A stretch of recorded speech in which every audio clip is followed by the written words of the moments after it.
সিরিয়ার দামেস্কে এজিদ ক্ষমতা দখল করলো অগণতান্ত্রিক পদ্ধতিতে, এবং সরকারি মালের কোনো হিসাব নাই, অডিট নাই, স্বৈরাচারী কায়দায় তিনি ক্ষমতা দখল করে মদিনার আহলে বায়াত যারা মদিনার নেতৃবৃন্দকে তার আনুগত্য করার জন্য বাধ্য করলো। ইমাম হোসাইন যে মায়ের পেটে এসেছেন, যে পিতার পেটে জন্মে এসেছেন, যে নানার কোলে বড় হয়েছেন, তিনি কি এই দৃশ্য চোখে দেখতে পারেন? তিনি বললেন আমি কুফায় যাব। কুফার লোকেরা দাওয়াত দিল, তিনি কুফায় রওনা করবেন। মদিনার লোকেরা হাতে পায়ে ধরলো, কুফায় আপনি যাবেন না। তিনি বললেন আমি কোন ক্রমে এজিদের বশ্যতা স্বীকার করব না, আমি এর বিরোধিতা করবই। মাত্র 72 জন লোক নিয়ে তিনি কুফার দিকে অগ্রসর হলেন। এই 72 জনের মধ্যে 40 জন পুরুষ আর 32 জন নারী আর শিশু। তিনি যখন কারবালা প্রান্তরে পৌঁছে গেছেন, ইবনে জিয়াদ কুফার গভর্নর, তিনি বাধা দিলেন, বললেন আমার দরবারে হোসাইনকে হাজির করো। ইমাম হোসাইন বললেন যে ব্যক্তি আল্লাহর আখিরাতকে অস্বীকার করেছে, রাসূলকে অস্বীকার করেছে, আমি তার সামনে জীবন থাকতে যাব না। রাতারাতি ইয়াজিদ 6000 সৈন্য পাঠিয়ে দিল। ইমাম হোসাইনের সাথে লোক কত? মাত্র 72। 6000 লোক কি যুদ্ধ করা লাগে 72-এর সাথে? শুধু যদি মার্চ করে পায়ের তলায় পিছে 72 জন শেষ হয়ে যাবে। হযরত ইমাম হোসাইন রাতের বেলায় সঙ্গীদের বললেন, ও আমার সাথীরা, ইয়াজিদ আমার শির চায়, আমাকে চায়, আমার সঙ্গে থেকে তোমরা তোমাদের জীবনকে বিপন্ন করো না, তোমরা সবাই ফিরে চলে যাও মদিনায়। সাথীরা বললেন, ইমাম আজকে যদি আপনাকে ছেড়ে জীবনের মায়া নিয়ে মদিনায় ফিরে যাই, আর আপনার যদি শাহাদাত নসিব হয়, তাহলে কিয়ামতের দিন আল্লাহর নবীর সামনে আমরা কি জবাব দেব? আমরা আমাদের জীবন দিয়ে আপনাকে পাহারা দেব। সকালবেলায় যুদ্ধ শুরু হয়ে গেল। জোহরের নামাজ আসতে না আসতে 40 জন পুরুষ শাহাদাত বরণ করলেন। এখন একজন পুরুষ বেঁচে আছেন, ইমাম হোসাইন। তাঁবুর ভিতরে স্ত্রী এবং অন্যান্য মহিলাদের কাছ থেকে বিদায় নিতে এসেছেন। তোমাদেরকে আল্লাহর হাওয়ালা করলাম, আমি যুদ্ধে চলে যাচ্ছি। আমার চোখের সামনে আমার নানাজির দামদার মোবারক শহীদ হওয়া ইসলাম, সাহাবীদের রক্ত দেওয়া, জীবন দেওয়া ইসলাম, খেলাফত মিটে যাবে পৃথিবী থেকে, রাজতন্ত্র প্রতিষ্ঠা হবে। আমার জীবন থাকতে আমি তা হতে দেব না। স্ত্রী এগিয়ে এলেন, বললেন, হোসাইন, জিহাদের ময়দানে থেকে আমি আপনাকে বিরত থাকতে বলবো না, তবে একটি দাবি আছে। এই যে ছোট্ট দুগ্ধপোষ্য শিশু, গত কয়েকদিন হলো ঘরে খাবার নাই, পানি নাই, আমার বুকে দুধও নাই, এই ছোট্ট বাচ্চাটিকে একটু পানির ব্যবস্থা করুন। ইমাম হোসাইন কলিজার টুকরা সন্তানকে 2 হাতে উঁচু করে এজিদি সৈন্যদের সামনে এসেছেন। এজিদি সৈন্যরা, আমার হাতের দিকে তাকাও, এটি রাসূলের আওলাদ, আমার কলিজার টুকরা সন্তান। ফোরাতের অফুরন্ত পানি প্রবাহিত হচ্ছে, একটু ফোরাতের কুলটা ছেড়ে দাও, ওর একটু পানি পান করাই। আমার সাথে তোমাদের শত্রুতা থাকতে পারে, এই নিষ্পাপ বাচ্চার সাথে তো কোনো শত্রুতা থাকার কথা নয়। তার এই আবেগপূর্ণ কথা এজিদি সৈন্যদের কলিজা স্পর্শ করলো না। তারা বিষাক্ত তীর নিক্ষেপ করলো। ইমাম হোসাইনের উঁচু করে ধরা বাচ্চার বুকের ভিতর থেকে বিষাক্ত তীর প্রবেশ করে বেরিয়ে গেল অপর প্রান্ত থেকে। রক্ত ফিনকি দিয়ে বেরিয়ে এলো। ইমাম হোসাইন 2 হাতে আজলা ভরে সেই রক্ত চেহারায় মাখতে লাগলেন আর বললেন, কলিজার টুকরা সন্তান, সালেহ আলাইহিস সালামের উটনির রক্তের চাইতে তোমার রক্ত পবিত্র। হযরত সালেহ আলাইহিস সালামের চাইতে রাসূলুল্লাহর মর্যাদা অনেক বেশি, তুমি তার আওলাদ। বাচ্চাকে কোলে করে নিয়ে স্ত্রীর কাছে গিয়ে বললেন, স্ত্রী, এই নাও তোমার বাচ্চা, ঠান্ডা হয়ে গেছে, এমন পানি পান করেছে কিয়ামত পর্যন্ত পানি পানি বলে তোমারে আর বিরক্ত করবে না। ইমাম হোসাইন লড়াই করলেন ময়দানে। বহু সংখ্যক সৈন্য হতাহত করে ফোরাতের কুল উন্মুক্ত করে ঘোড়ার পৃষ্ঠ থেকে নেমে 1 আস্তা পানি তুলেছেন, পানি পান করবেন। মুখের কাছে যখন আকণ্ঠ তৃষ্ণার্ত পিপাসার্ত হোসাইন মুখের কাছে পানি নিয়েছেন, হঠাৎ ভেসে উঠল মনের পর্দায়, একটু আগে আমার কলিজার টুকরা সন্তান এই পানির অভাবে চলে গেল। 40 জন মানুষ বিদায় হলো, এক ফোঁটা পানি দিতে পারলাম না, এই পানি আমি কেমনে খাই? হাতের থেকে পানি পড়ে গেল। অশ্বের পৃষ্ঠে আরোহণ করলেন, চতুর্দিক থেকে তীর আর তরবারি আসতে লাগলো। ইমাম হোসাইন বললেন, থামো, একটু থামো, তোমরা কাকে তীরবিদ্ধ করছো? আমি কি তোমাদের রসুল মুহাম্মদ সাল্লাল্লাহু আলাইহি সাল্লামের নাতি নই? আমি কি তোমাদের রসুলের কলিজার টুকরা মা ফাতেমার নয়নের মণি নই? কেমন করে আমার গায়ে তোমরা তীর মারো? উম্মে সালমা, আমাদের মা উম্মে সালমা রাদিয়াল্লাহু তাআলা আনহা, সকাল বেলায় 11ই মুহররম সকাল বেলায় তিনি ঘরে বসে কাঁদতেছেন। কয়েকজন প্রতিবেশী মহিলা এসে বলছেন, মা আপনি কাঁদেন কেন? তিনি বলছেন, আজকে রাত্রে আমি স্বপ্নে দেখেছি রাসূলুল্লাহ আমার বাড়ি এসেছেন। আমি দেখতে পেলাম আল্লাহ রসুলের চোখ দিয়ে পানি পড়ছে, দাড়ি মোবারক ধুলা মাখা, বুক কাটা বলি। আমি জিজ্ঞেস করলাম, ইয়া রাসূলুল্লাহ আপনি কাঁদেনই কেন? মুখখানা মলিন কেন? দাড়ি মোবারকে ধুলাবালি কেন? রাসূলুল্লাহ বললেন, উম্মে সালমা তুমি জানো না আমি এইমাত্র কারবালা থেকে এসেছি। আমি দেখে এলাম আমার কলিজার টুকরা হুসাইনের শির মোবারক তার দেহ থেকে বিচ্ছিন্ন করে ঘোড়ার পদতলি, ঘোড়া দিয়ে পদদলিত করা হয়েছে তার দেহ মোবারক। ইসলাম এত সহজে আসে নাই, অনেক রক্ত পাড়ি দিয়ে এসেছে ইসলাম। হযরতে হোসাইনের মস্তক মুবারক ইয়াজিদি সৈন্যরা একটা প্লেটে করে নিয়ে কুফার গভর্নর ইবনে জিয়াদের সামনে রেখেছে। ইবনে জিয়াদ চেয়ারে বসা, সিংহাসনে বসা, ইমাম হোসাইনের মস্তক মুবারক তার পায়ের কাছে রেখেছে। কলঙ্কিত ইতিহাস, কি করে আমি শুনাই আপনাদেরকে? ইবনে জিয়াদ চেয়ারে বসে পায়ের কাছে রাখা ইমাম হোসাইনের ঠোঁটের উপরে লাঠি দিয়া নাড়তেছে। হযরত যায়েদ রাদিয়াল্লাহু তাআলা আনহু 80 বছর বয়স, তিনি বলছেন, ইবনে জিয়াদ এতক্ষণ যা করেছ মুখ বুজে সহ্য করেছি, কিন্তু এখন যেটা তুমি করতেছো পায়ের কাছে কার ব্যথা? তুমি যে ঠোঁটের উপরে লাঠি দিয়া নাড়তেছো, আমি যায়েদ আমি দেখেছি রাসূলুল্লাহ 1000 বার এই মুখের উপরে চুমা খেয়েছে। তোমার বেয়াদবি বন্ধ করো। প্রিয় ভাই, সব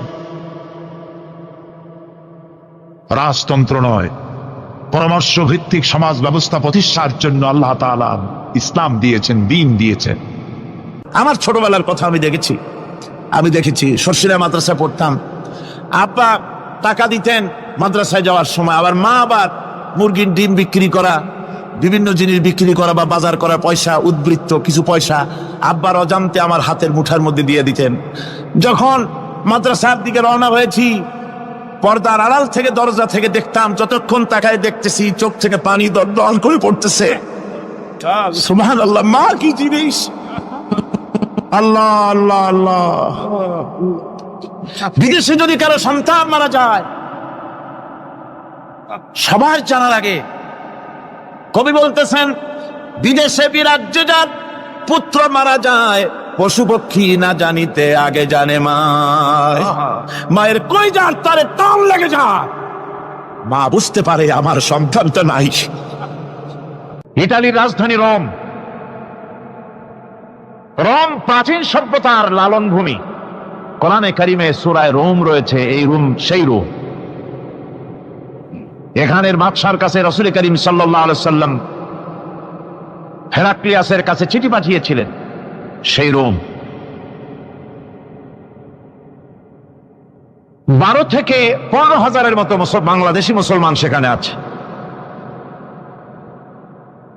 জুমার দিন, যেদিন আমি গেলাম তার পরের দিনই জুমা ছিল, জুমার নামাজ পড়লাম ভ্যাটিকানের কাছেই বিশাল মসজিদ, ইউরোপের ভিতরে সবচেয়ে বড় মসজিদ এটা। রোম ইসলামের দুশমনদের রাজধানী। সেইখানে যখন আযান হচ্ছে আশহাদু আন্না মুহাম্মাদার রাসূলুল্লাহ, আমার অনুভূতির কথা আপনাদেরকে বোঝাতে পারবো না, কি অনুভূতির সৃষ্টি হয়েছে আমার ভেতরে। ভ্যাটিকানের পোপ এক পাশে, কিছু দূরেই ভ্যাটিকান, ওটা হচ্ছে গোটা পৃথিবীর সমস্ত খ্রিস্টানদের কাবা, ভ্যাটিকান। তার পাশেই বিশাল মসজিদ, সেখানে নামাজ পড়লাম। চিন্তার ভেতরে আসলো আল্লাহ রাব্বুল আলামিন তার হাবিবের নাম, তার তাওহীদ, তার সালাতকে কিভাবে বিশ্বময় ছড়িয়ে দিলেন। আবু জাহেল চাইছিল মুহাম্মদ সাল্লাল্লাহু আলাইহি ওয়াসাল্লামকে স্তব্ধ করে দেবে মক্কার জীবনেই। কত বদনাম, সাহের, কাহেন, কাযযাব, শায়ের, নাউযুবিল্লাহি মিন যালিক, কত গালাগালি করলো। আর আল্লাহ শোনালেন, হাবিব চিন্তার কোনো কারণ নাই, ওয়া রাফা'না লাকা যিকরাক, আমি আপনার প্রশংসা বিশ্বময় ছড়িয়ে দেব। সুবহানাল্লাহি ওয়া বিহামদি। রোম প্রোগ্রাম শেষ করে আমাকে তারা নিয়ে গেল, যেটা আমি বলছি সফর কাহিনী শোনাবার সময় এটা না, যেহেতু এর সঙ্গে প্রাসঙ্গিক সেই জন্য বলছি। পাহাড় কেমনে তুলার মতো হয়ে উঠবে তার নজির দেখেছি। রোম শহর থেকে 300 মাইল দূরে, 300 কিলোমিটার দূরে নেপোলিয়ান বোনাপার্ট তার বাড়ি, এবং ওটা তার নামই একটা প্রভিন্স।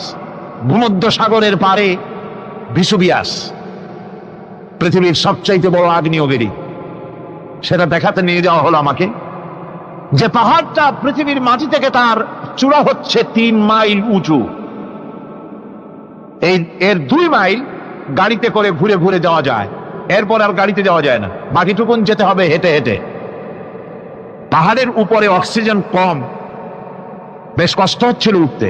জীবনে প্রথম পাহাড়ে চড়েছি জাবালে নূর, রাসূল করিম সাল্লাল্লাহু আলাইহি সাল্লামের উপরে যেখানে ওহী হয়েছিল সর্বপ্রথম। পাহাড় চড়ার একটা অভিজ্ঞতা ওখান থেকে আমার কিছুটা হয়েছিল। খুব কষ্ট হলো বাকি 1 মাইল উঠতে। যখন ভিসুভিয়াসের একদম শীর্ষে চলে গেছি, সেখানে গিয়ে আমার সাথে 15-20 জন লোক ছিল। আমি নিজেই আল্লাহু আকবার বলে আমার গলা থেকে আওয়াজ বেরিয়ে গেল। আমি দেখতে পেলাম ভিসুভিয়াসের শীর্ষে বিশাল গর্ত। আমার মনে হয় গর্তটা এই মাঠের 1/4 হবে, এই মাঠের 1/4 হবে গর্তটা। সেই গর্তটার গভীরতা হচ্ছে 1.5 কিলোমিটার। এইখান থেকে পাথরগুলি উত্থিত হয়েছে, আগ্নেয়গিরি পাথর আগুনে গলে লাভা হয়ে এগুলি পাহাড় বেয়ে উঠছে পড়েছে, চতুর্দিকে 12 মাইল ছড়িয়ে গিয়েছে। আমার মনে পড়লো ওয়াকুদুহান নাস ওয়াল হিজারা, জাহান্নামের আগুনের ইন্ধন হবে মানুষ আর পাথর। আমি সেখানে সেজদায় পড়ে গিয়া কান্নাম আর বললাম, আল্লাহ জাহান্নামের আগুন হারাম করে দিও আমাদের জন্য। পাথর কিভাবে গললো, গলে পাথরগুলি গলে পুড়ে চতুর্দিকে পড়েছে আর ছিটকেছে, চতুর্দিকে ছিটকে পড়েছে। সেই পাথরগুলি ছিটকে ছিটকে যেগুলি পুড়ে পড়েছে সেগুলিকে দূরে সাদা রঙের বলে মনে হয়, কোনোটা সাদা কোনোটা কালো, মনে হয় যেন তুলার মতো হয়ে পড়ে আছে চতুর্দিকে। 1944 সনে তৃতীয়বারের মতো ভিসুভিয়াস যে অগ্নিগিরি, যে অগ্নি উৎপাত করে, তাতে আশেপাশের 12 মাইল এলাকা এফেক্টেড হয়ে যায়। পাথরগুলি গলে এভাবে বিধ্বস্ত করে দিয়েছে। এখান থেকে এখানে জোহরের নামাজ, আসরের নামাজ আমরা পড়লাম, আল্লাহর কাছে খুব দোয়া করলাম। এখনো ধোঁয়া উঠতেছে, এখনো পাহাড়ের ফাটল দিয়ে ধোঁয়া উঠছে। একজন হাত দিয়ে আমাকে বলল যে খুব গরম লাগে ধোঁয়াগুলি। ওখানকার লোকেরা বলল যে ভেতরে এখনো আগুন আছে, তবে সুপ্ত, যে কোনো মুহূর্তে আবার তা জাগ্রত হতে পারে। আমরা সেখান থেকে নেমে এলাম। একটু কিছু দূর গিয়েই সেখানে হলো পম্পেই শহর। এই পম্পেই শহরটা হচ্ছে ঈসা আলাইহিস সালামের জন্মের 2000 বছর আগে এই শহর তৈরি হয়। ঈসা আলাইহিস সালামের জন্মের 179 বছর পর ভূমিকম্প হয়। সেই ভূমিকম্পে গোটা পম্পেই শহরটা পৃথিবীর মানুষের চোখের আড়াল হয়ে যায়, ধ্বংস হয়ে যায়, মাটির তলায় ভরাট হয়ে। আজ থেকে 200 বছর আগে মাটি খনন করতে গিয়ে এই শহর আবিষ্কৃত হয়। পুরা শহরটা খুঁড়ে তারা বের করেছে। 180 হেক্টর জমিনের উপর এই বিশাল শহর। ঘুরে ঘুরে দেখলাম, গাড়ি চলে না সেখানে, পায়ে হেঁটে দেখতে হলো। প্রশস্ত রাস্তা। আজ থেকে 4000 বছর আগের মানুষেরা রাস্তা বানাতে জানতো পাথর দিয়ে, এবং রাস্তার দুধারে তাদের ছিল ফুটপাত। পানির ব্যবস্থা, নগরায়নের সব রকমের সুযোগ সুবিধা, তারপরে সেখানে বিচারালয়, এরপরে দোকানপাট, বাজারঘাট, সবকিছুর ব্যবস্থা রয়েছে। বিশাল বিশাল পাথরগুলি দিয়ে পিলার তৈরি করা। ভাবলাম এই পিলারগুলি, এই পাথরগুলি তারা কিভাবে ক্রেন ছাড়া এত উপরে উঠালো কি করে, আমার মাথায় আসলো না। পাথর কেটে কেটে সুন্দর সুন্দর অঙ্কন শিল্প তারা করেছে। এরপরে ঘুরতে ঘুরতে বাদশার রাজার বাড়িতে গিয়ে ঢুকলাম। সেখানে গিয়ে দেখলাম উলঙ্গ এত মূর্তি পাথরের তৈরি করা, পাথর কেটে কেটে দেওয়ালে যৌন যৌন মিলনের এমন কোন অশ্লীল ছবি নাই যা তারা সেখানে তৈরি করে নাই। উলঙ্গ মূর্তি আর উলঙ্গ যৌন মিলনের অসংখ্য ছবি দিয়ে এই এলাকা ভরা। তখন আমি বুঝলাম আল্লাহর গজব হওয়ার কারণটা কি, এই শহরটা মাটির নিচে হরপ হয়ে যাওয়ার কারণটা কি। আল্লাহ পাক জেনা ব্যভিচার যে দেশে বেশি হয় আল্লাহ পাক বরদাস্ত করেন না। দুশ্চরিত্র যে দেশের মানুষ দুশ্চরিত্র হয়ে যায়, জেনা ব্যভিচার বেশি হতে থাকে, আল্লাহ হরক করে দেন, গজব দেন। এই গজব এক এক সময় এক এক রকমের হয়ে আসে। কখনো মাটির নিচে দাবায় দেন, কখনো মহামারী, কোন দেশে কলেরা, কোন দেশে জলোচ্ছ্বাস, কোথাও ভূমিকম্প, আর সর্বশেষ এই জেনা ব্যভিচারের জন্য আল্লাহ পাকের চূড়ান্ত এই যৌনতার অশ্লীলতার জন্য চূড়ান্ত গজব বর্তমান বিশ্বের জন্য এইডস। আল্লাহ পাক এই গজব দিয়েছেন। বন্ধুগণ, আমি সেই জায়গা, আমি সেখানে যা দেখলাম যে আল্লাহ পাক পাহাড়গুলিকে কিভাবে উড়াবেন এটা অস্বীকার করার কোনো উপায় নাই। বিশ্বাস তো করতামই, তবে হযরত ইব্রাহিম আলাইহিস সালাম যেমন বলেছিলেন, রব্বি আরিনি কাইফা তুহিল মাউতা, আয় আল্লাহ তুমি মরাকে চিন্তা করবা কেমনে। আল্লাহ পাক বললেন আওয়ালাম তুমিন, তুমি বিশ্বাস করো না? ইব্রাহিম আলাইহিস সালাম বললেন বালা, অবশ্যই বিশ্বাস করি, ওয়ালাকিন লিয়াতমাইন্না কলবি, যদি চোখে দেখতাম তাহলে আমার অন্তরাত্মা খুব ঠান্ডা হতো। আল্লাহ রাব্বুল আলামিন চোখে দেখায় দিলেন জিন্দা কেমনে মুর্দা হবে, মুর্দা কেমনে জিন্দা হবে, আল্লাহ দেখায় দিলেন। পাহাড় উড়ায় দিবেন আল্লাহ রাব্বুল আলামিন। একথা কলিজার মধ্যে এটার উপর ঈমান বিশ্বাস, কিন্তু আল্লাহ চোখে দেখাইছেন, ঈমান আরো মজবুত হয়েছে, যা ছিল আরো মজবুত হয়েছে। সুবহানাল্লাহ ওয়া বিহামদিহি। আল্লাহর ভয়তে কলিজা কেঁদেছে। আমি পাহাড়ের উপরে কেঁদেছি, যার যার হয়ে কেঁদেছি। বন্ধুগণ, আল্লাহ সুবহানাহু ওয়া তাআলা এই জন্য বলেছেন কুল সিরু ফিল আরদ, আমার জমিন ঘোরো, ভালো করে দেখো, কাইফা কানা আকিবাতুল মুকাজ্জিবিন, মহাসত্যকে যারা অস্বীকার করেছে তাদের পরিণতি আমি কি করে দিয়েছি, এগুলি চোখে ভালো করে তাকায় দেখো। আমার বন্ধুগণ, সুতরাং এই পৃথিবীর অবসান হবে, এই পৃথিবী ধ্বংস হবে, এই পৃথিবী চূড়ান্ত ভাবে শেষ হয়ে যাবে। ও হ্যাঁ, আরেকটি কথা বলতে হয়, সেটা হচ্ছেই যে এই রোম থেকে আর একটু দূরে 900 মাইল দূরে হচ্ছে সিসিলি। 900 মাইল দূরে, সেখানে এই সিসিলি মুসলমানেরা শাসন করেছিল 350 বছর। সেই সিসিলিতে রয়েছে 360টা মসজিদ মুসলমানদের করা। সমস্ত মসজিদগুলি আজ তালা বন্ধ, একটা মসজিদও খোলা নাই। সেখানকার মুসলমানেরা ওয়াজ শুনতে এসেছিল রোমে। আমি তাদের জন্য পরামর্শ দিয়েছি যে গভর্নমেন্টের কাছে তোমরা দাবি জানাও যে অন্তত একটা মসজিদের দরজা আমাদের জন্য খুলে দাও। রোমের অবস্থানরত প্রবাসী বাংলাদেশি মুসলমানেরা আমাকে বলেছে, তাদের অনেকের বাড়ি চট্টগ্রামেও আছে, আমাকে বলেছে তাদের চোখে পানি আসছে বলার সময় যে চিরময়ের তাফসীর মাহফিল যখন আসে কলিজাটা কাঁদতে থাকে যাওয়ার জন্য। তো যাওয়া তো সম্ভব না এত দূর থেকে, আমাদের সালাম বলে দিবেন যত লোক আসবে, আর আমাদের জন্য দোয়া করতে বলবেন যেন এই রোমের ভিতরে আমরা ইসলামের আদর্শের ভিত্তিতে আমরা যেন চলতে পারি। আপনারা দোয়া করুন তাদের জন্য। ভাইরা আমার, এই পৃথিবী একদিন পরিসমাপ্তি ঘটবে এবং আল্লাহর দরবারে আমাদেরকে উঠতে হবে এবং সেখানে আমাদের বিচার হবে। সেখানে আমাদের কি হবে? বিচার হবে।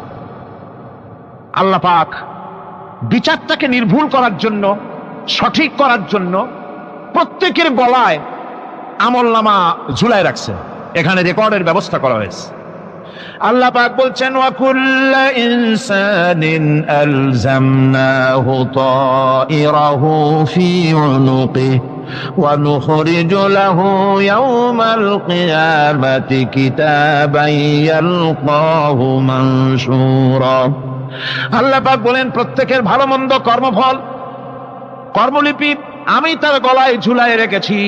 কিয়ামতের দিন সে নিজের কাছে স্পষ্ট সব দেখতে পারবে, কোনো জিনিস বাদ পড়বে না। তার গলায় তার আমলনামা ঝুলানো আছে, সব রেকর্ড হতেছে। আমরা যা করছি সবগুলি রেকর্ড হয়ে যাচ্ছে। বর্তমান বিজ্ঞানীরা আবিষ্কার করেছে যে মানুষের শরীরের ভিতরে ডিএনএ আছে, রক্তের ভিতরে ডিএনএ, এটা একটা কোড। মানুষের রক্তের ভিতরে ডিএনএ আছে, যেমন তার ব্রেনের ভিতরে কতগুলি কোষ আছে, এক একটা কোষ এক এক ধরনের কাজ করে, অনুরূপ ভাবে তার শরীরের ভিতরে রক্তের ভিতরে ডিএনএ আছে। এই ডিএনএটা কি? এই ডিএনএটা হচ্ছে, এই ডিএনএ একটা কম্পিউটারের মতো কাজ করতেছে। লোকটা কি করবে, কোথায় যাবে, সে ভালো হবে মন্দ হবে কি হবে, সব তার ডিএনএর মধ্যে রেকর্ডকৃত আছে। এটা বোঝার জন্য একটা সুন্দর দৃষ্টান্ত দেওয়া যায়। যেমন এই কাগজটাকে আপনারা মনে করুন একটা গাড়ির একটা ব্লুপ্রিন্ট, একটা গাড়ির ব্লুপ্রিন্ট। এখানে লেখা আছে গাড়ি কিভাবে তৈরি হবে।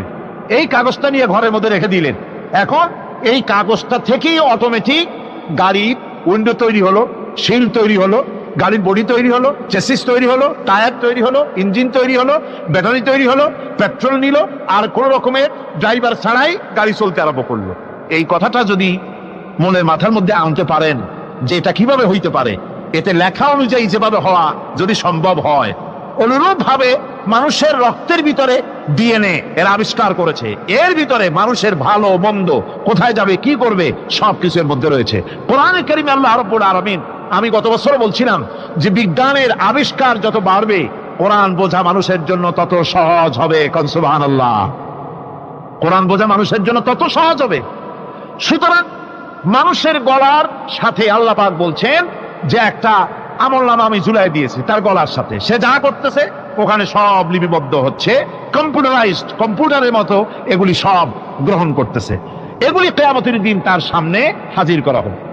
কিয়ামতে যখন আমলনামা তার সামনে দিয়ে বলা হবে, ইকরা কিতাবাকা কাফা বিনাফসিকাল ইয়াওমা আলাইকা হাসিবা, তাকে বলা হবে নিজের কর্মলিপি নিজেই পড়ো, আজ তুমি তোমার নিজের হিসাব নিতে যথেষ্ট। বন্ধুগণ, এই মাহফিলে যত লোক আমরা বসে আছি, আমরা আমাদের হিসাব নিতে যথেষ্ট না আরেকজন লাগবে? কোন আমরা যথেষ্ট কিনা? কথা বোঝেন নাই।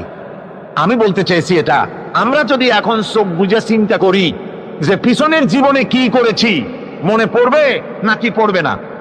বলেন সবাই, পড়বে কি পড়বে না? ছোটবেলায় কবে পায়ের নিচে কাঁটা ফুটেছিল, কবে কোথায় আছাড় খেয়েছিলেন, কবে কার বেল তাল আম কাঁচা আম চুরি করে খেতে গিয়ে কিল খেয়েছিলেন, তালা খেয়েছিলেন, তাকে এখন মনে নাই? আছে। তাহলে কি ওই তাল বেল চুরি করতে গিয়ে যে কিলটা খাইছিলেন সেটাও মনে আছে, ভালো মন্দ সব মনে আছে। তাহলে কোন হোটেলের রুমে কি করছিলেন, কোন স্কুলে কোন কলেজে কি করছিলেন, তারপরে জীবনে ছোট বড় ঘটনাগুলি সব বুঝতে মনে পড়বে না? এবার হিসাব করেন, মনে যদি পড়ে এবার হিসাব করেন আপনি জান্নাতি না জাহান্নামে। আপনি আপনার নিজের হিসাব নেওয়ার জন্য যথেষ্ট। তাকে হিসাব করতে বলা হবে, তোমার হিসাব, তোমার নিজের হিসাব নেওয়ার জন্য তুমি যথেষ্ট, তোমার হিসাব তুমি নিজেই করো, এটা পড়ো। আর সেই কিয়ামতের দিন কোনো সাহায্যকারী মিলবে না। لن تنفعكم أرحامكم ولا أولادكم يوم القيامة لن تنفعكم। কিয়ামতের দিন কোনো ফায়দা হবে না, অবশ্যই কোনো ফায়দা হবে না, কোনো উপকারে আসবে না। কিয়ামতের দিন তোমার সন্তান, তোমার স্ত্রী, তোমার মাল, তোমার সম্পদ কোন উপকারে আসবে না। কিয়ামতের ময়দানে সেদিন সব তোমার সাথে বিচ্ছ করবে, সব পালায় যাবে। সেখানে উৎকোষেরও কোনো কারবার নাই যে ঘুষ টুস দিয়া, ফেরেশতাদের কোন রকম বুঝবাজ দিয়া, আলাদা কোনো চোরাগলি পথ দিয়া একেবারে ফুট করে ভেস্তে চলে যাবেন, এমন কোনো সুযোগ নাই। অনেকে বলে, হুজুর এমন কিছু দোয়া শিখায় দেন যাতে ওই সব জেহাদ বোমা এগুলি খুব ভয় পাই, ও সব রাস্তা টাস্তা না, খুব সহজে কিছু দোয়া দুরূদ করিয়া আস্তে করে জান্নাতে চলে যাওয়া যায়, এরকম একটা দোয়া, এরকম একটা পথ বলে দেন। আমি বলি, ভাই এরকমের কোন চোরাগলি আমার রাসূল আবিষ্কার করতে পারেন নাই, আল্লাহর পয়গম্বরের এই ধরনের কোন পথ আবিষ্কার করতে পারেন নাই। সেখানে কিয়ামতের দিন কাউকে উৎকোষ গ্রহণ করার কেউ নাই, উৎকোষ দেওয়া যাবে না। আর উৎকোষ দিবি না কি, আপনার কাছে কিছু নাইও, থাকলেও নেওয়ার কেউ নাই। এই দুনিয়ায় ফাঁকিবাজি করে বহুত কিছু করা যায়, কিন্তু কিয়ামতের মাঠে এগুলি কিছুই চলবে না। اليوم لا ينفع مال ولا بنون। কিয়ামতের দিন ধন সন্তান সন্ততি আর সম্পদ কোনো কাজে লাগবে না। সেদিন শুধু আমল যদি ভালো হয় কাজে লাগবে, আমল খারাপ হবে সব শেষ হয়ে যাবে। আল্লাহ রাব্বুল আলামিন নবীজিকে ডেকে বলেছেন, নবী আপনি বলেন, কুল মা কুনতু বিদআম মিনার রাসূল, আপনি বলুন আমি কোন নতুন রাসূল নই, আমার আগে অনেক নবী রাসূল পৃথিবীতে এসেছেন, তারা বিদায় হয়ে গেছেন। আমি জানি না কিয়ামতের দিন আল্লাহ রাব্বুল আলামিন আমার সাথে কি ব্যবহার করবেন, আর আমি এও জানি না যে কিয়ামতের দিন আল্লাহ পাক তোমাদের সাথে কি ব্যবহার করবেন।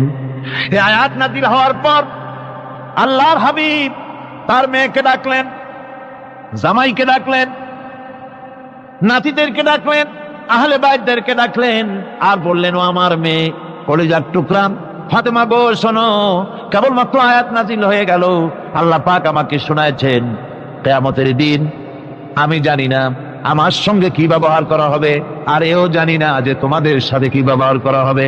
ও আমার কলিজার টুকরা মেয়ে ফাতেমা, কিয়ামতের দিন মুহাম্মদ সাল্লাল্লাহু আলাইহি সাল্লামের মেয়ে এই হিসাবে তোমার নাজাতের ফয়সালা হবে না। ও আমার কলিজার টুকরা নাতি হাসান আর হোসেন, কিয়ামতের দিন মুহাম্মদ সাল্লাল্লাহু আলাইহি সাল্লামের নাতি হিসাবে ফয়সালা হবে না। ও আমার জামাই হযরতে আলী, কিয়ামতের দিন আমার জামাই হিসাবে নাজাতের ফয়সালা হবে না। আমল যদি ভালো হয় ফয়সালা ভালো হবে, জান্নাতে চলে যাবে। আমল যদি খারাপ হয় কার নাতি কার জামাই দেখা হবে না। সুবহানাল্লাহ। কঠিন কিয়ামতের মাঠ, এই পরকালের বিশ্বাস যদি কলিজার মধ্যে ঢোকে মানুষ ভালো হয়ে যাবে। কোন সুবহানাল্লাহ। আপনারা কোন মানুষের চরিত্র ভালো কি পুলিশে বানাইতে পারবে? আপনাদের দৃষ্টিতে পারবে? কথার জবাব যে দিলেন না। পুলিশে কি মানুষের চরিত্র ভালো বানাইতে পারবে? পুলিশের চরিত্র ভালো বানাবে কেডা? সেটাই তো কথা।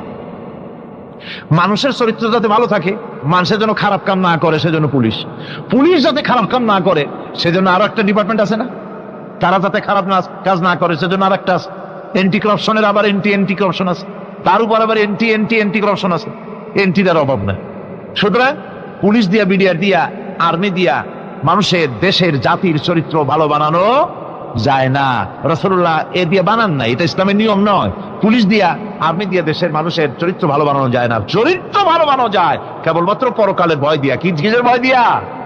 ওই যে মক্কার জীবনে ওই সমস্ত মানুষগুলি যারা চুরি করত, ডাকাতি করত, জেনা করত, বদমাশি করত, যারা শয়তানি করত, যারা মানুষকে খুন করত, এই মানুষগুলি এত ভালো হয়ে গেল, যারা চুরি ছেড়ে দিল, ডাকাতি ছেড়ে দিল, জেনা ব্যভিচার ছেড়ে দিল, এত ভালো হয়ে গেল, পৃথিবীর মধ্যে সেরা মানুষ তারা হয়ে গেলেন। জোরে বলেন সুবহানাল্লাহ। নবীর সাহাবীরা পৃথিবীর শ্রেষ্ঠ সন্তান, নবীর সাহাবীরা পৃথিবীর সেরা মানুষ, তাদের চাইতে সেরা মানুষ নবীদের পরে আর কেউ হতে পারে না। জোরে কোন সুবহানাল্লাহ। নবীর পরে পৃথিবীতে শ্রেষ্ঠ মানুষ কারা? সাহাবায়ে কেরাম রিদওয়ানুল্লাহি তাআলা আলাইহিম আজমাইন। ওনারা তো কুফরের মধ্যে ছিলেন, শিরকের মধ্যে ছিলেন, চুরি, ডাকাতি, জেনা, ব্যভিচার এমন কোন পাপ নাই যা করা হয়নি।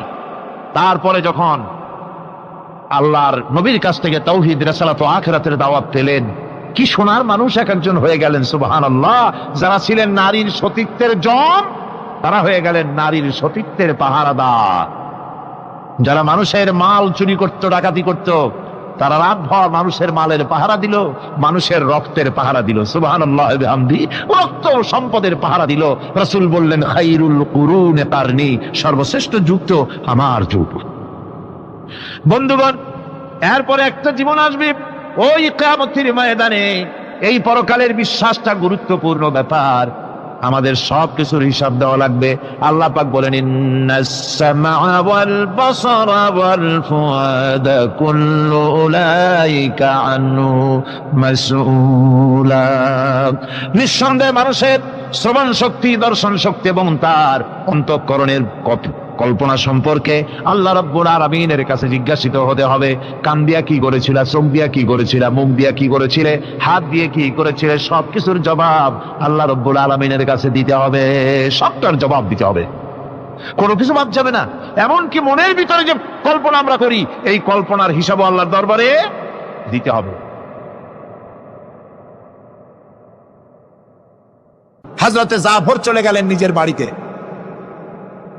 স্ত্রীকে ডেকে বললেন, স্ত্রী, রাসূলুল্লাহ আমাকে নির্দেশ করেছেন মুতার প্রান্তরে যুদ্ধে যাওয়ার জন্যে, আমি চলে যাব, তোমার কাছে বলতে এলাম। রাসূলুল্লাহ নির্দেশ না করলে বলতেও আসতাম না। আমি যদি শহীদ হয়ে যাই, আমি যদি আর না ফিরি, আমার সন্তানগুলিকে আমার রাস্তায়ও, এই রাস্তায়, দ্বীনের রাস্তায় তাদেরকে তৈরি করবে। স্ত্রী বলছেন, হে আমার স্বামী, রাসূলুল্লাহ নির্দেশ করেছেন জিহাদের ময়দানে যাওয়ার জন্য, আমি আপনাকে বাধা দেওয়ার হিম্মত রাখি না।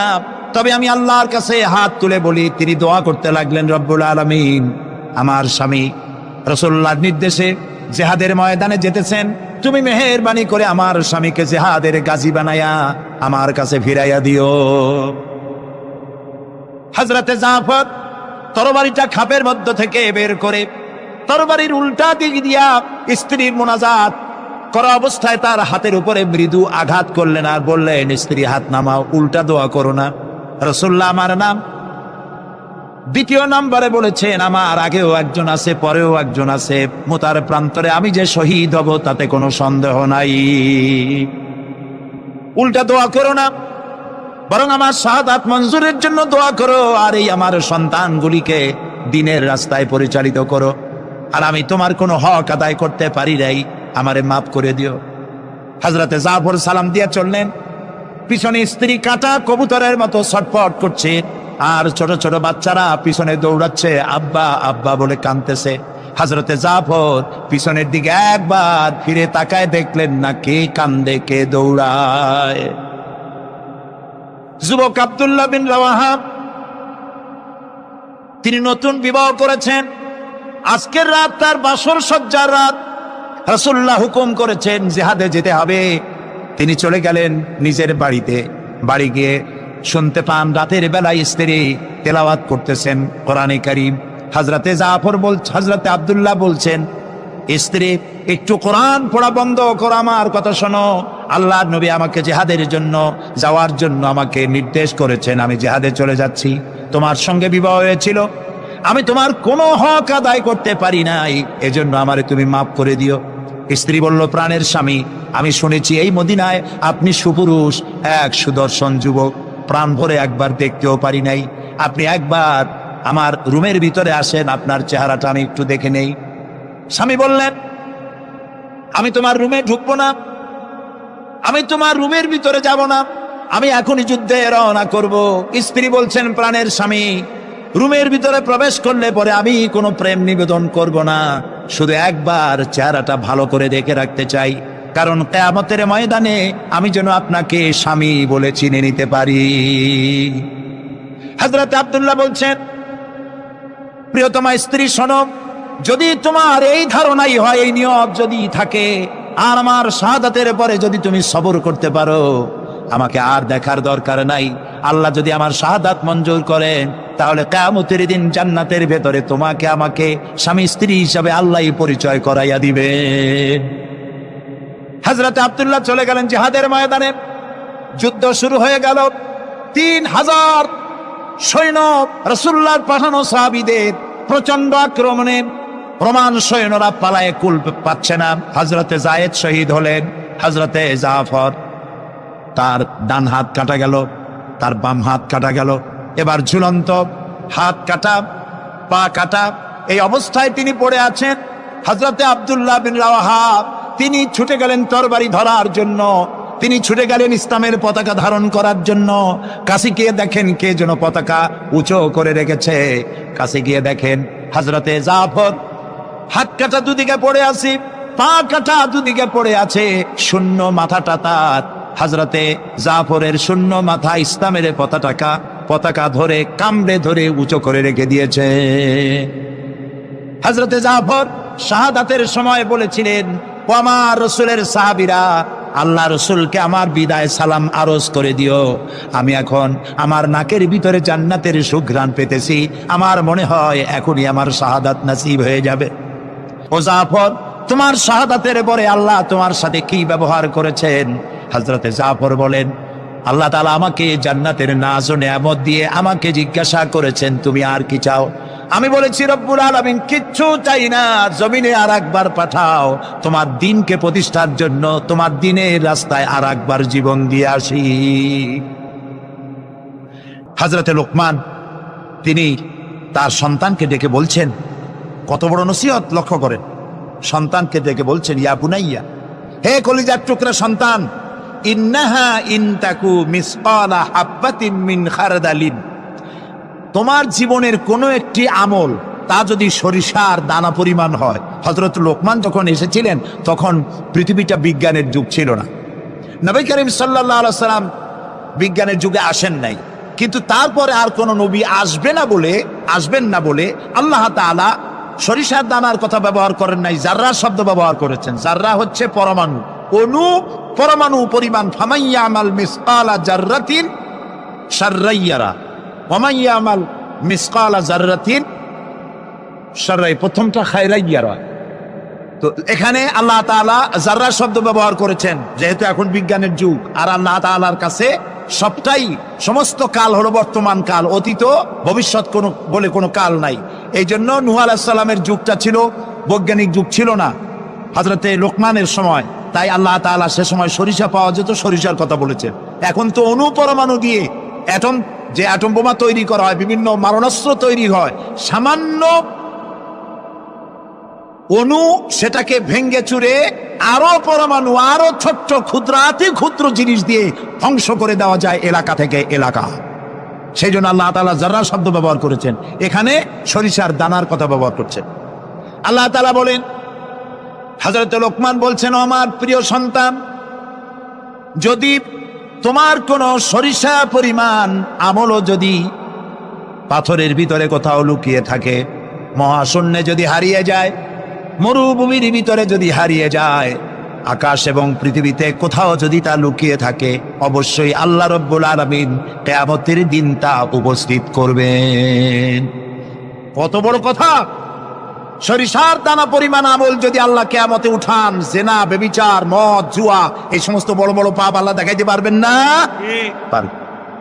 সন্তানকে কিভাবে নসিহত করতে হয়, সন্তানকে গুলশানে 4টা বাড়ি দেওয়া, বাড়ি রেখে যাওয়া, ব্যাংকে হাজার হাজার কোটি টাকা ব্যাংক ব্যালেন্স রেখে যাওয়া সন্তানের জন্য কল্যাণকর নয়। রাসূলুল্লাহ বলেছেন, মাতা পিতার পক্ষ থেকে সন্তানকে ইলম শিক্ষা দেওয়া, আদব শিক্ষা দেওয়ার চাইতে উত্তম উপহার মা বাপের পক্ষ থেকে সন্তানের জন্য দেওয়ার আর কিছুই নাই। হযরত আলী রাদিয়াল্লাহু তাআলা আনহু বলছেন, লাইসাল ইয়াতীমুল্লাযী قد مات والده بل اليتيم يتيم العلم والأدب, যার বাপ মা মারা গেছে, যার পিতা মারা গেল, সেই প্রকৃত এতিম নয়। প্রকৃত এতিম হচ্ছে যার কাছে কোরআন হাদিসের জ্ঞান নাই আর আদব নাই। যে সন্তানকে যদি পিতা মাতা আদব শিখাতে না পারে, ইলম দিতে না পারে, তাহলে পিতা বেঁচে থাকতেই সেই সন্তান সে এতিম বানায় গেল, সে কিছুই শিখলো না। এই জন্যে হযরত লোকমান তার সন্তানকে শিখালেন, দেখো সরিষা পরিমাণ আমলও যদি করো তাও পলায় থাকতে পারবে না, সুতরাং তুমি তোমার আমল সম্পর্কে সতর্ক হও।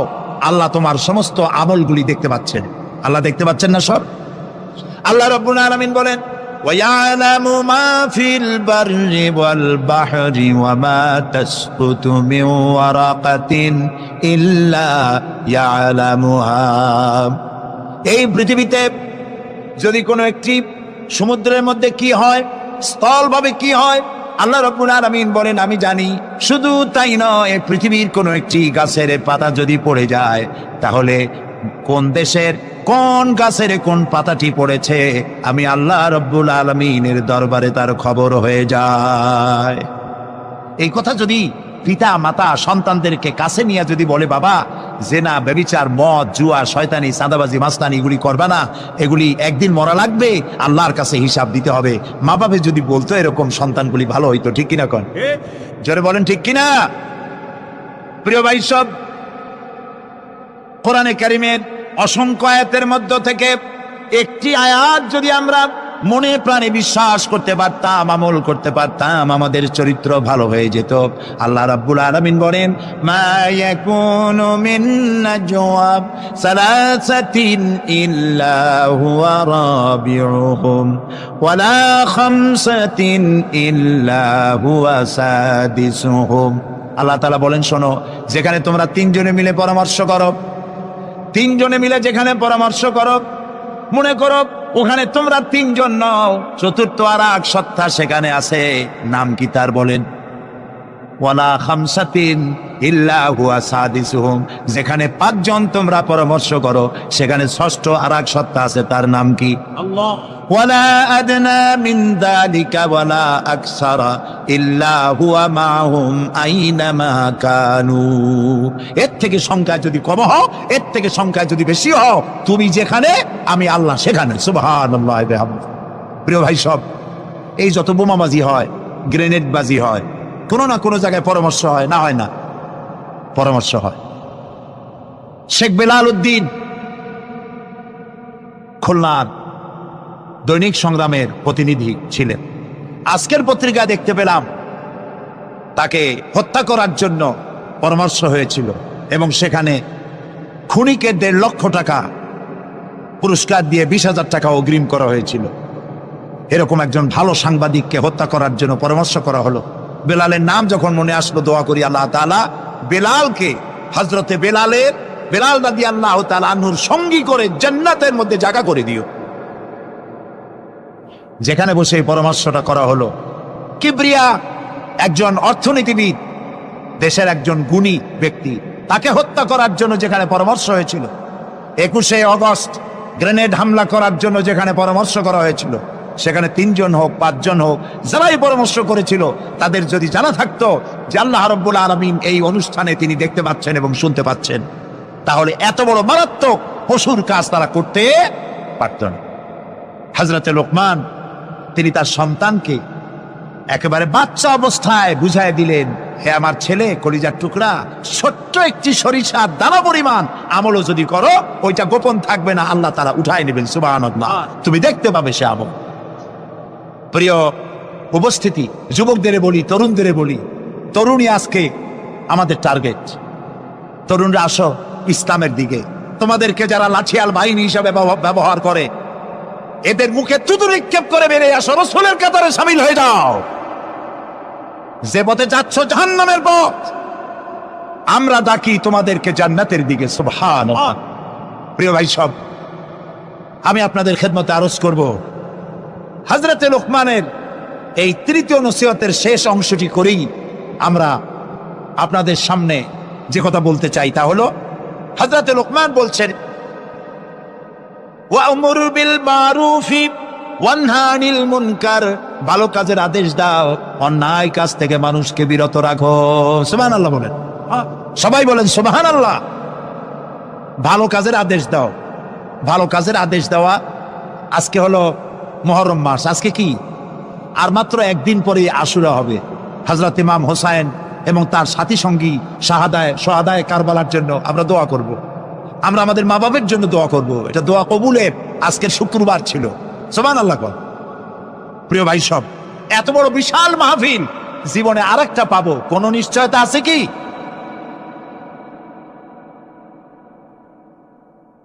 3 নম্বর নসিহতের শেষ অংশ হচ্ছে, হে প্রিয় বৎস, ভালো কাজের আদেশ করবা আর অন্যায় কাজের বিরোধিতা করবা।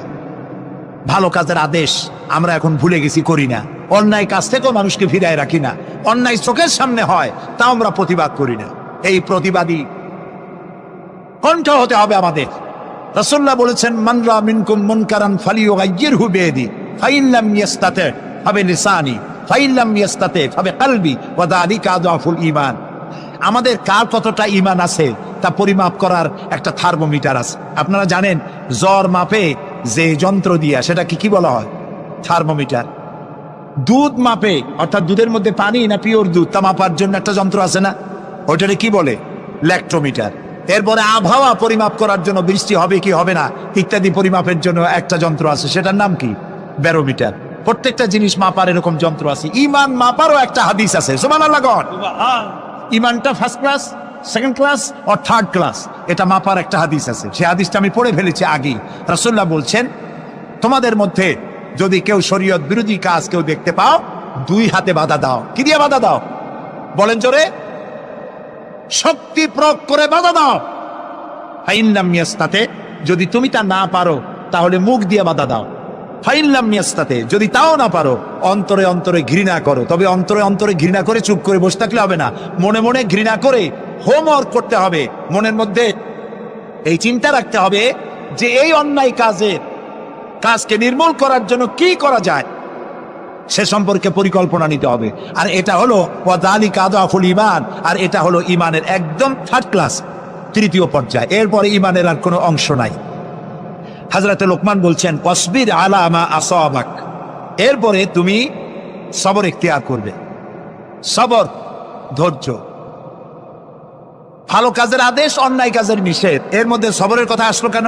সবরের কথা আসলো এই জন্য যে আপনি যখনই মানুষের ভালো কথা বলবেন তখনই আপনারে মানুষে গালি দিবে, মন্দ কথা বলবে। ইসলামের দাওয়াত দিবেন, বলবে যে মৌলবাদী। ঠিক কিনা? এখন তো কিছু দল আছে আমাদের দেশে, মৌলবাদ আর সাম্প্রদায়িক ছাড়া আর কিছু চোখেই দেখে না, খালি কয় মৌলবাদ মৌলবাদ মৌলবাদ মৌলবাদ।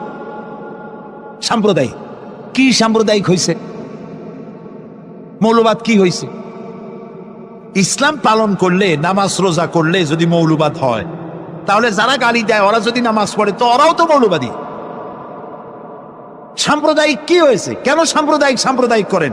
বাংলাদেশে কি সাম্প্রদায়িকতা বলতে কিছু আছে? এই দেশেও যদি বলে সাম্প্রদায়িক সম্প্রীতি নাই, তাহলে সাম্প্রদায়িক সম্প্রীতি আছে কোন দেশে? ওই দেশের নামটা আমরা শুনতে চাই। বাংলাদেশ পৃথিবীর অন্যতম শ্রেষ্ঠ সাম্প্রদায়িক সম্প্রীতির একটি উজ্জ্বল দৃষ্টান্ত বহন করে চলছে এই বাংলাদেশ। আমরা 1947 সনে একবার স্বাধীন হয়েছি, আবার 71 সনে পূর্ণাঙ্গ স্বাধীনতা লাভ করেছি, ঠিক না ভাই? ওই একই 47-এ ভারতও স্বাধীন হয়েছে, আমরাও স্বাধীন হয়েছি। আমাদের দেশে 47 থেকে নিয়ে এই পর্যন্ত সাম্প্রদায়িক দাঙ্গা, কমিউনাল রায়ট, ধর্মীয় মারামারি, হিন্দু মুসলমানে সাম্প্রদায়িক মারামারি, খুনাখুনি হয়েছে বলেন? হয়ে থাকলে কোথায় হয়েছে বলেন? হয়েছে কোথাও? হয়নি। আর যে ভারত আমাদের প্রতিবেশী, 1947 থেকে এই পর্যন্ত সাম্প্রদায়িক দাঙ্গা হয়েছে সে দেশে 20,000 বারেরও বেশি।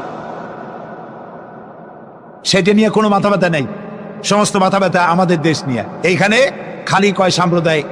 নামাজ যদি পড়ে, লোকেরা নামাজ পড়ে, রোজা রাখে, ইসলামের কথা বলে, সাম্প্রদায়িক মৌলবাদ এইসব কথা বলিয়া মানুষকে আর ধোকায় ফেলা যাবে না ইনশাআল্লাহ। এখন মানুষ অনেক জাগ্রত। এই যে সন্ত্রাস, আলহামদুলিল্লাহ বলেন। আরেকটা বর্ণনা আসছে আব্দুরুল মানসুর সুয়ুতির মধ্যে 15 নম্বর খণ্ডে 335 নম্বর পৃষ্ঠায়, কানা ফি বানি ইসরাঈল রাজুলুন, বনি ইসরাঈলে একজন লোক ছিল। এই লোকটা এত বেশি আমল করত, ইয়াকুমুল লাইল হাত্তা ইউসবিহ, এই লোকটা সারা রাত তাহাজ্জুদের নামাজে সময় কাটাতেন। আর যখন সকাল হতো, সুম্মা ইউজাহিদুল আদুওয়া বিন নাহার হাত্তা ইউমসিয়া, সকাল হলে সন্ধ্যা পর্যন্ত অস্ত্র সজ্জে সজ্জিত হয়ে আল্লাহর দ্বীনের জন্য তিনি জিহাদ করতেন। সারা রাত পড়তেন তাহাজ্জুদ আর সারাদিন করতেন জিহাদ। কতদিন?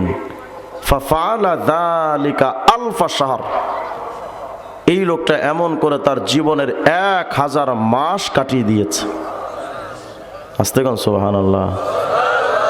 আচ্ছা কল্পনা করেন তো, যেই লোকটা 80 বছর টানা ইবাদত করলো, কোনো গুনাহ করেননি, যিনি সারা রাত তাহাজ্জুদ, সারাদিন জিহাদে 1000 মাস কাটিয়ে দিয়েছেন, তাদের আমলের সামনে যদি আপনার আমার আমল পেশ করা হয়, খুঁজে পাওয়া যাবে? তাদের আমলই জিন্দেগিতে কিয়ামতে পাওয়া যাবে শত শত বছরের আমল। আর আপনার আমার আমল নামা যখন ফেরেশতারা খুঁজবে, তাকায় দেখবে বাইসা ছিল 60 বছর, এর মধ্যে 55 বছর আকিস বিডি টানছে। ঠিক না? আমাদের তো আমল নাই, এটা তো ঠিক, কিন্তু সূরাত আলে ইমরানের 110 নম্বর আয়াত আল্লাহ বলেন, এই উম্মতে মুহাম্মাদি, আমল কম, হায়াতের টাইমও তো তোমাদের কম।